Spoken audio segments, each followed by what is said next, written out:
We have a client party and we toast champagne and we look at those before pictures and say, look how far we've come. Welcome to the On the Wall podcast, where we engage in conversations with artists, artisans, designers, and visionaries who shape the world of interiors. Today's guest is Paige Williams of Paige Williams Design in Nashville, Tennessee. If you enjoy these conversations, please take a moment to subscribe, leave a rating, leave a review, and share this podcast with a friend. Paige Williams. Yes. Hi, Chris. Hi, how are you? Good. Thank you for popping on the podcast with me today. Yeah, I'm excited. So what's on the agenda today? Have an interior designer in Nashville, Tennessee. Oh, goodness. I feel like we bounce back and forth from networking coffee meetings to client meetings to rep meetings. We have a window treatment meeting this afternoon. A window treatment meeting? Yes. Oh, okay. Yeah. Just like curtains and yes, drapery and all that kind of stuff. Drapery, and then even roller shades and blinds. What do you put on the window for privacy? We have different vendors that offer different things. So just trying to educate ourselves. Okay, cool. I wanted to, there's a whole host of things I wanted to talk about today. Mm-hmm. But I did kind of want to just get a little bit of background because I noticed that your latest post on Instagram it's from a couple of weeks ago, but you had your 11th year business birthday. Yes. Is that right? I know. It's crazy. Wow. So you've been in business on your own as Paige Williams Design for 11 years. Yes. Okay. And how did you get started into that? Did you start at a different firm or? Yeah, so I worked for another design firm for about 5 years right out of college. Mm-hmm. And I graduated design school in 2009. So the housing market was not great. So we were all very happy to find a job with any design firm doing anything at that point in time. Uh-huh. And what I did for her business was the business side of everything. So I did invoices, purchase orders, I organized the sample room, learned the vendors, emails, all the correspondence, like all the admin stuff until I still got to play with InDesign until projects were, turning around, picking back up quickly after that. And I worked for her for 5 years and loved the business side of things. That's how I learned it, by doing it, honestly.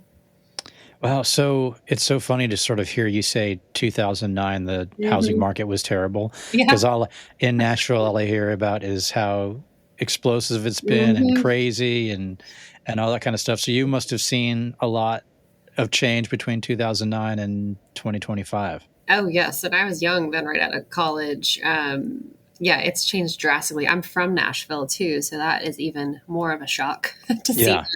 But it's like the best career to be in, and it hasn't slowed down even through 2020. And now it's just a different take on things, what people are investing in and purchasing. When did you start to notice the real shift in that from being, I guess, more of a sleepy town to a bustling metropolis? Well, that's a good question. I feel like it was kind of the moment that downtown Nashville became popular, which is not a place that we ever hung out. And then there was like the first condo high-rise built when I was in college, but it was like, oh, those are for people who don't live here. Why would you live downtown Nashville? And it was modern and concrete and kind of very different from what, especially Franklin, where I went to school, and just Nashville was about. So I think the modern architecture and downtown high rises, I feel like it was in the Gulch, was like the place to live. Mm-hmm. And now it's become kind of normal for everyone living here, even of all ages. So being in business for 11 years on your own, so that would put you back at 2014. Is that right? Yeah. So in that time, have you just seen sort of your business explode, or just, more high in demand, just busier overall? Yeah, I think with every business, small business for sure, you're growing, you think you have it figured out, and then something changes, and then you're pivoting. I feel like I've done anything and everything in the design world and got to the point the last couple of years with my design team being with me for a while now, you just decide these are the projects I want to do. These are the people I want to work for. These are the people I want to work with, and get a little more strategic on who's your ideal client, how do we thrive, and who can we serve. It's a fun place to be. It's hard still, but doing all the work to get there is a good place, headspace to be, to really be creative. Well, I guess that sort of speaks to the amount of work, because if all of a sudden you can start to be selective. Correct. And there's a lot of designers that have come to Nashville too. And there's a lot of really good interior designers. And I feel like even the design community has changed, that we're all supportive of each other, and it's not a competition. My client's not their client. There's enough to go around. So that's been a really fun change also. And finding people that want to work with you and respect you and your time and know the value that you bring to a project is really what we're looking for ultimately. Now, do you feel like that's something that is particular to Nashville? I don't know how much you've traveled around or anything, but it does seem like Nashville has a very friendly and, like you said, sort of non-competitive design community. Is that something that's just a Nashville thing, or do you think that's a design community thing in general? I know it's fairly new for Nashville.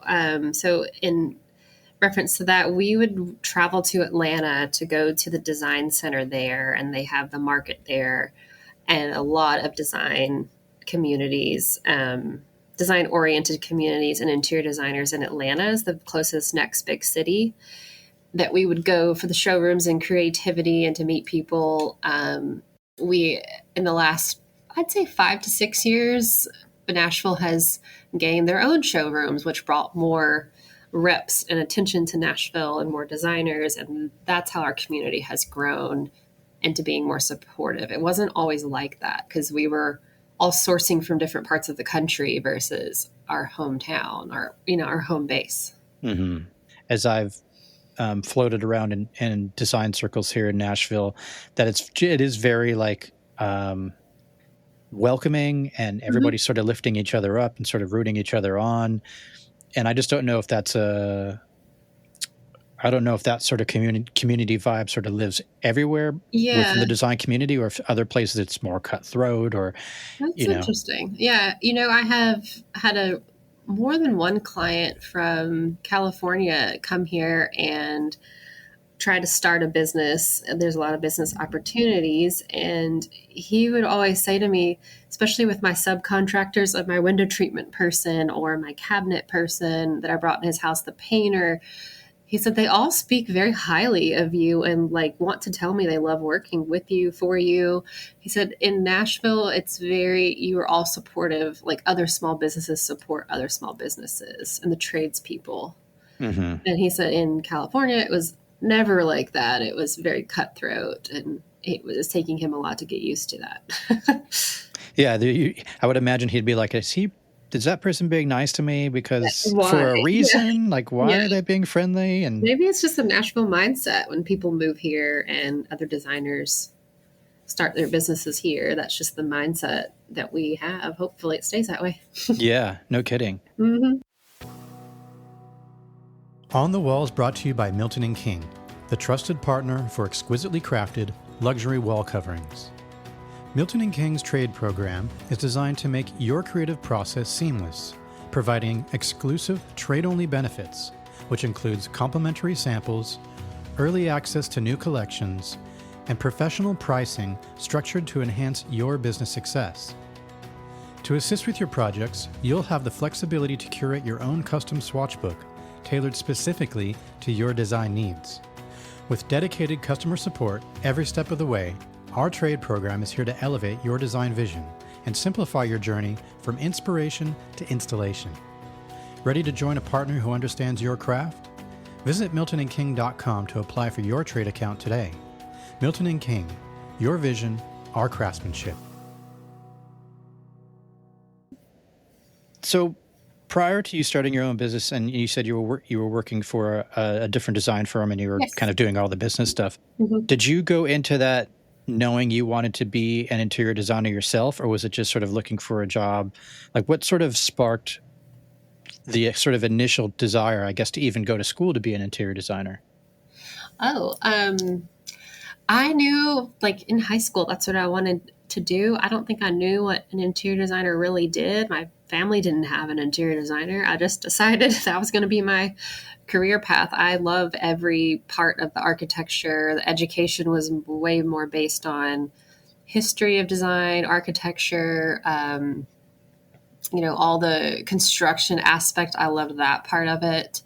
I will say when I was 12, 13, my parents built a house, and I remember every single part of that process. Oh, really? And I remember taking my mom through the floor plans when it was just stakes in the ground in the yard, and showing her where the bedrooms were going to be. And then I think I didn't realize that not most people can do that. I could just see it. And I remember the construction part of it, all of it.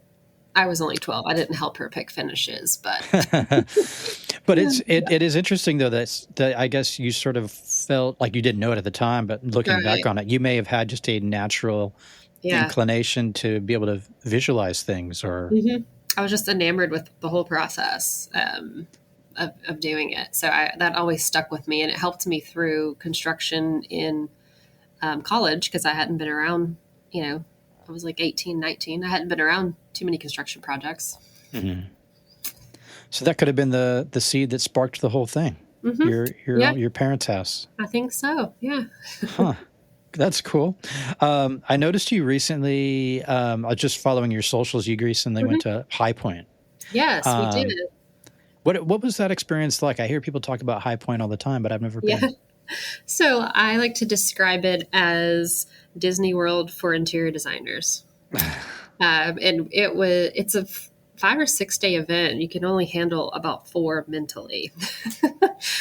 So High Point is 40 blocks of downtown High Point, North Carolina. And they've turned this downtown into everything to the trade you can imagine. It's mainly based on furniture manufacturers that are all made in America. Hickory, North Carolina is where a lot of them are. So they have showrooms for you to see the new fabrics, the new furniture, new lighting, accessories, mirrors, bedding. There's just floors and floors of anything for your home. How do you take that all in? Yes. So we have specific showrooms and companies that we have grown to love and use in our projects that are to the trade only, that can be custom to projects. It can fit certain price points, but still really well-made products. Mm-hmm. So we sat down and kind of mapped out the showrooms we wanted to see. We have reps that represent we wanted to see in person, say hi to, and meet. And then there's a couple new lines that they're advertising. There's some furniture or fabric companies that were showing at High Point. So we wanted to see some of those and what's the newest, collection that they have out, and what are the designer collaborations. There are also many seminars and just, 1 hour on stage chatting with a builder and a designer about process. So there's a lot of business information to sign up for also. How important is exclusivity? How important is these companies that are just to the trade? Is it, when you're taking on a client, are you wanting to offer something that you can't get anywhere else? Or is it really just about, appealing to the aesthetic that they want? How important is it that a company that you're considering sourcing from, that they are only to trade, or they are only doing exclusive to trade type products? Yeah, I would say it's very important. So our projects are a good mix of ready-made, we'll say, products and custom, semi-custom. It all depends on what the client's wanting, but the client's coming to us for our expertise and knowledge in the field. Yes, they can go to a furniture store and just buy furniture, but does the furniture fit? How does it feel? Where is it made? What kind of fabrics is it durable fabrics? Is this a fabric that's going to stain because your dogs and your kids are on the sofa, which is normal? I think it's more about the education process of where we're sourcing and where it comes from versus retail items. So I think it is important for sure to know we're selecting and selling our clients quality furniture. There's warranties. We know where it's made. Like I said, we know the fabrics we've picked out, and their client, their neighbor down the street is not going to have the same exact living room because they both shop at the same store. At this point, since you said you can be a bit more selective, is there any type of job that at this point you're going like, or a client that wants something specific where you go, yeah, I don't really, I mean, I guess even more so from like your perspective and the types of things that you like, because I know you like to bring in a lot of color. Mm-hmm. So if a client comes to you and they go, I really want a neutral home or whatever it is, are you ever in the position where you go like, yeah, you probably don't want me as your interior designer? I've done neutral. It's possible. Like, has that ever happened where someone's come to you and they go, I'd love to hire you. And you tell them, you know what, I don't think I'm the right person for this. Yes. So there's a few factors. I don't just get paid by the hour to give you my ideas. So it's not just a couple meetings at your house. Here's the ideas, and I kind of leave the scene. So I want to be fully immersed in it with you. From what are your needs? What are your pain points? What's the problem we have to solve? Down to the presentation, the selections, the ordering, and the installation. So I want to be involved to bring your vision from the beginning to the end. It hasn't worked for me in the past. It's just not the same vision. If you're just paying me for the design and the client tries to fulfill their vision, mm-hmm. It doesn't usually translate that way. It's part of hiring an expert and a professional to do all of it. Right. Does that make sense? Yeah, I think so. You're wanting to be a part of the whole process. You're not just You're not. I find joy in the whole process too, and the end result. And we have a client party, and we toast champagne, and we look at those before pictures and say, "Look how far we've come." You do that every time? Yes. We try to do a client appreciation party with photos. So I mean, that's the part that we're missing out on. We decided if we're just handing over a design, okay, that was fun. But like, you don't actually get to live the benefits of why we do what we do and hear from the client how you transform their space. That's really cool. So you do take a moment at the end to really celebrate mm-hmm. the project. Yes, we do. If the client will let us do photos, we do photos and have a little party then. We invite the contractor, the subcontractors, whoever was involved during the project. Again, it's a thank you to them too, to bring our vision to life. And I mm-hmm. blow up the before photos and really, because people forget, especially after 6 months or a year renovation later. It's like, this is what it was before. Here's our design plan, and here's what it ended up being. Just so it's always fun for us too. And they're like, oh my gosh, wow, I can't believe we lived like that before. Nothing's that bad, but it just gets better.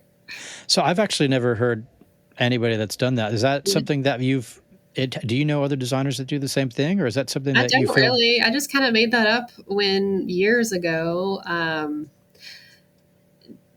It just seemed like a good opportunity because, I mean, especially a renovation of a kitchen or a bathroom or even a new house, you have been talking to this client weekly for over a year sometimes. Mm-hmm. And then it's like a goodbye. Like you stop talking to them, right? We've become really good friends with a lot of people.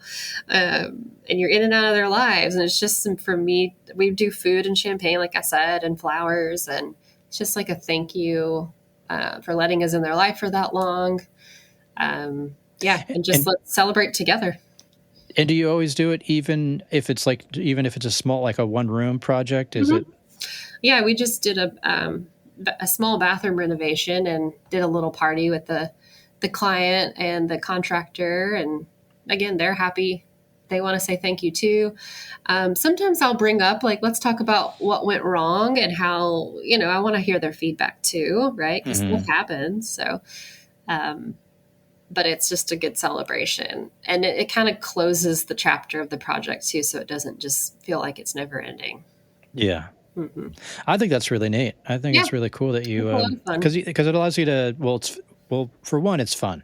Mm-hmm. And it also just allows you to celebrate all the little victories that, because you could easily be like, all right, pay the invoice and thank you very much. And that's it. But actually making it an event, I think is quite cool.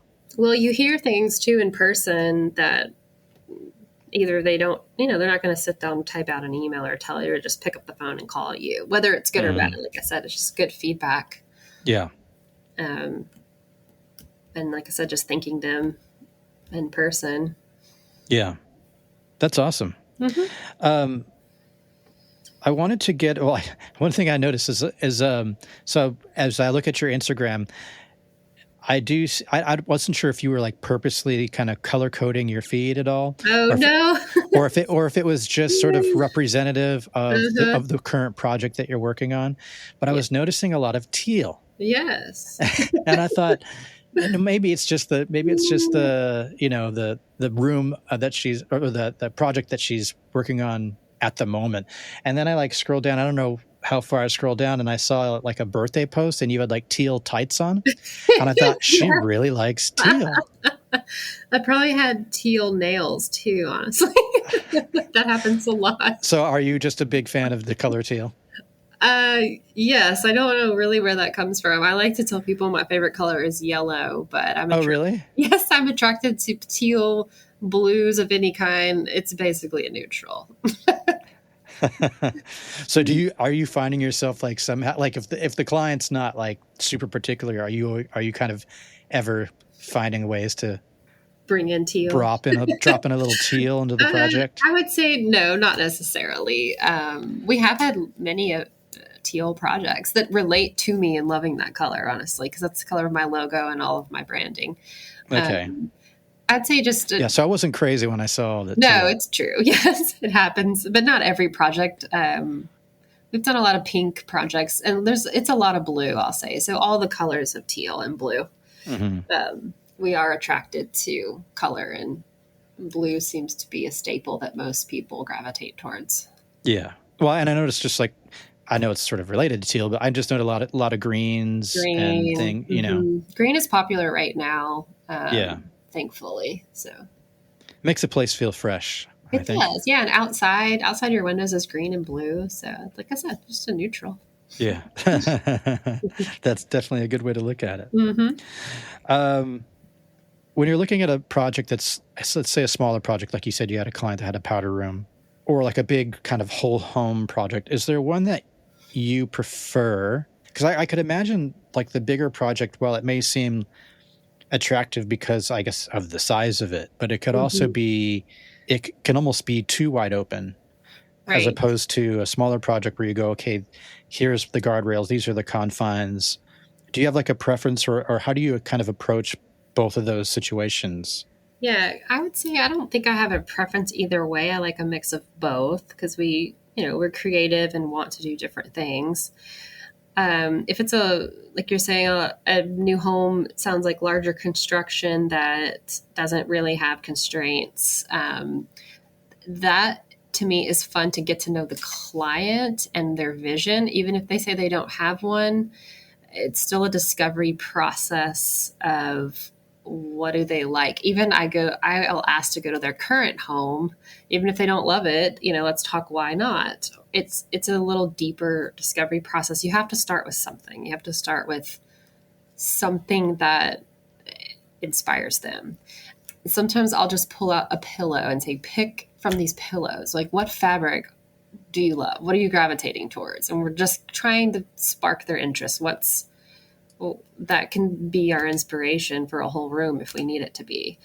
And then on the smaller projects where you're saying in the constraints of a specific style, which doesn't have to be small, it could still be a huge remodel, but the house is a specific architecture. One that just recently completed and we submitted to a magazine was the house was Frank Lloyd Wright style. And so we couldn't, divvy from that, we had to do a Frank Lloyd Wright style kitchen and bathroom renovation, but we added color and we brought the client's personality in, but it still fits the architecture of the house. So I like both. I like them both. It's just a different approach, I feel like, but it comes down to the same thing: is what is the client's vision? We're trying to read their mind, and what are we using for inspiration? I've even gone into people's closets before and said, tell me what your favorite outfit is. Like, just, oh, that's cool. That's a good idea. It's worked several times. You buy colors and you wear things that you gravitate towards, whether it's texture or maybe it is all black, or maybe they like handbags, or they really love shoes, and that's where they bring in their color or their interest. Does that make sense? Even men, maybe it's their socks. Maybe it's. Yeah, there's a lot. It is interesting how, like, sometimes people will, I don't know, dress conservatively or something, but there's always sort of some way in which they may express themselves a bit more freely. So, even if it's the socks that nobody else sees, or the underwear or something, like, it's just, I guess, suppose, and that's as a designer, it's almost like there's some psychology in it, I suppose, where you're really trying to find what excites the person, what makes them feel like they can be expressive. And exactly, yeah, or even showing them fabrics and colors and saying, tell me what you love and hate. Like, let's just trying to get some type of inspiration started. On the Wall is brought to you by Milton & King, the trusted partner for exquisitely crafted luxury wall coverings. Ready to join a partner who understands your craft? Visit miltonandking.com to apply for your trade account today. Milton & King, your vision, our craftsmanship. You had mentioned using pillows, being like, which pillows do you like, just as a gateway? I saw something. Tell me about Paige's Pillow Party. Oh, yes. What's that? Thank you for mentioning that. I'm looking at them right now. That's why I mentioned that. Oh, yeah. Yeah, they're all in my office. So Paige's Pillow Party, it actually was a year ago this month also. This is the 1-year anniversary that I started my own pillow line. Oh, cool. And it has very long roots, as in I have been hoarding and collecting fabrics probably since I was 12, like we mentioned. And so I have fabrics and samples from past projects, whether it was leftover from curtain panels, just extra fabric that I absolutely love and couldn't part with. And I decided to have pillow fronts made out of all of those memorable fabrics connected to projects. So I've named them based off of the projects, and they've been used in past other houses that I've designed, but in a different way. So they all have like a teal velvet back or a blue velvet back to them. They're really large. They're comfy. They're also affordable. So in the design world, I was discovering that clients don't want to pay $400 and $500 for a custom pillow, but that literally is what it cost us sometimes to have them made. Oh, wow. So this was another way to offer really good quality, good size, fun fabric pillows that can be switched around to the solid or front or the floral front. Some of them have embroidered colorful dots on them. And maybe it's just one pillow on a bed, but to bring a little bit of color, affordable, and still a nice product. And is this just exclusively on your website? Yes. Okay. Yeah. I've used some of them in projects lately, but that's not the driving force. It's just a fun project that I've reused fabrics I've been collecting forever. At first, I thought you were going to say you've been hoarding pillows. Hoarding pillows. And I thought, oh, is she going to have like the couch or the bed that's just like full of just half of it's full of pillows? Yeah.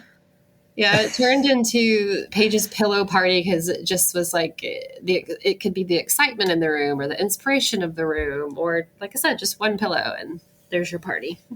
And it's great alliteration too. So yes, it was fun. I wanted to ask you, because you had mentioned that you started with another company before you started Paige Williams Design. And, you've got you mentioned how you have a great team. Mm-hmm. And I think I've met a few of the ladies that are part of your team as well. And I always wonder, like, do you keep that in mind at all when you're, with your team, that some of these, like whether they're junior designers or whatever it is, that they may at some point want to go on and start their own business and kind of do that? Do you ever see yourself as not maybe just their boss, but also as like a mentor? Because you may be inspiring them to do the same thing that you did. Yeah, I get what you're saying. Because I've also had several interns throughout the year, whether it be high school or college, or part-time assistants. I do enjoy the teaching part of what we do because I'm very organized and I feel like I make a process out of everything because creative people need a process. And in business, you have to have a process to follow or nothing gets done. And due dates and deadlines and just very clear clarity to clients and subcontractors what's going on. So I think the mentor part of it comes with being highly organized and always thinking ahead. Do you feel like when you bring on designers to work under your company that you're looking for, are you looking for people to kind of help with your vision and the way you do things, or are you ever bringing in someone that you think can sort of supplement something that maybe you're either lacking or just brings a different thing to your firm? Yeah, I feel like I have a team of 3, including me right now, and we all have different strengths that we work well together in knowing what those strengths are. And then me as the boss and ever-changing role on every business aspect going on, and just adapting to what do I want to be doing more of and how can I use my team to support what I need to be doing for the business? Maybe I'm not doing as much design work and they get to spread their wings and do more design work.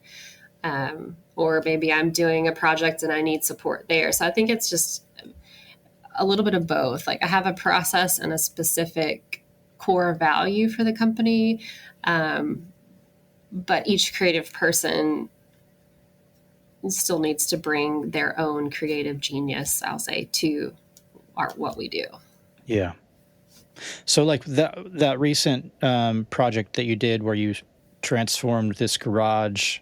Yes. And you made it into like, well, you didn't get rid of necessarily the garage portion, but you sort of divided it to where it has a spot for the car, but it also has a spot for that to be like a mud room and like a pet or a laundry room. And a dog wash shower. Yeah. So it was really cool how you were able to kind of take that space and divide it into these different sections that had multiple functions. So like in a project like that, was that something that you took the lead on, or was that something that one of your employees took the lead on, or your junior designers? Yes. So Brittany Creekmer has worked for me for 7 years now, and she was the lead on that project. Oh, okay. Yeah. So I'm always at the first meeting with the clients. In that meeting, she's a lead designer. With my lead designers, we're interviewing the client, what they want. We're taking measurements and notes and pictures. But she's the one that was really inspired with the doggy wallpaper from Milton and King. And the client absolutely loved it. And that's where that color green came from. So like, that's the inspiration of the whole room. And doing the layout and the floor plan. The challenges there was a water filtration system and a hot water heater like on the back wall of the garage. And so those cabinets are built around those two things by not moving them because you still had to have them, and fitting a laundry room with the window centered and the dog wash on the other side, and drilling into concrete and figuring out the plumbing. So she laid all of that portion out. Wow. Mm-hmm. That sounds like quite a task. Yeah, it turned out really well. You don't even know that it's, but we stole, 5 or 6 feet from the garage. The car fits still, but perfectly. It took as much as possible. Very snug. Very snug, yes. No, it looked really, really great. I was impressed by that. So that's really cool. It was a lot of fun. Everybody that sees it is like, I love this space. And so the homeowners walk from the garage they go through that space every day, coming and going, which is kind of fun too. They get to see it every day.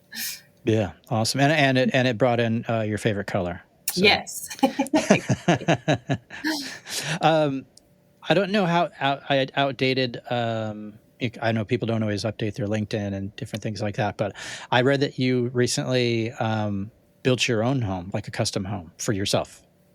Yes, so that was probably 6 years ago. Okay, 2000. so outdated. Yes.